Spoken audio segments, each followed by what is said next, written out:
سلام البنات، كدايرين؟ لاباس عليكم؟ هانيين؟ اموركم واش مزيان؟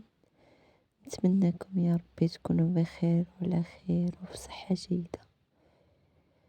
المهم البنات غنصاوب معكم اليوم واحد الحرشة كتجي زوينة والصراحة وكنسقى بالليمون كتجي فنة. المهم ساهلة وبسيطة يعني اي واحد يصاوبها.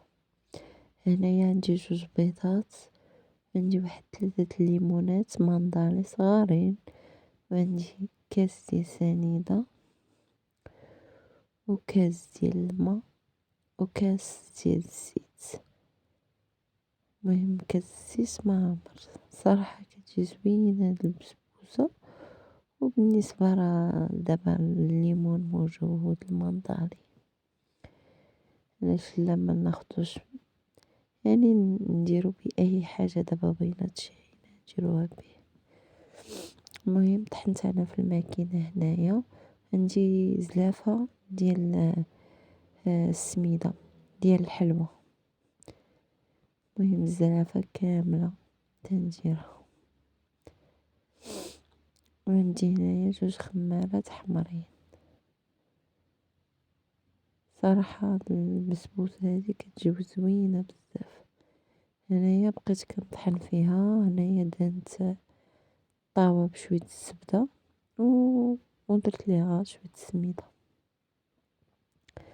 صافي هنايا راه طحنت داك الليمون مزيان باش ما يجيش باين. صافي البنات وهنايا غادي نخوي داك الخليط في هاد الطاوة هادي. المهم اي طاوة نتوما بغيتو ديروها ماشي مشكل. انا عندي هاد الطاوة هادي درتها فيها. صافي البنات هنايا غادي ندخلها على الفران. هنايا بعد ما طابت شتوها البنات تحمرات من الفوق ومن التحت. صراحة راهي التليفون ما عطاهاش حقها، راه تحمرات مزيان. هنايا كانت عندي سخونة. انا المهم انا عصرت الليمون، يعني ما درتش السيرو، عصرت انا الليمون. المهم شي كاس ديال الليمون اللي خويت فوقها، هي سخونة وهذا والليمون بارد. صافي البنات هنايا درت ليها الكوك من الفوق.